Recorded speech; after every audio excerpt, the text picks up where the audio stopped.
Hello, in this video I want to show you how to make a full page screenshot with Vivo X90 Pro.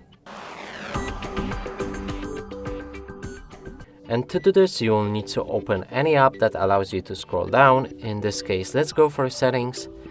Make sure you're on top of the page, then click a combination of a power key and volume down key to make a basic screenshot. Now click on a long screenshot. It should begin scrolling down entire page. You can click on the screenshot itself to stop scrolling down and click on save to save the screenshot. Now when it reaches the bottom we can click on save, and right here we can see the full page screenshot. And that's it for this video. Hope you like it. Please consider subscribing to our channel, leave a like and a comment below.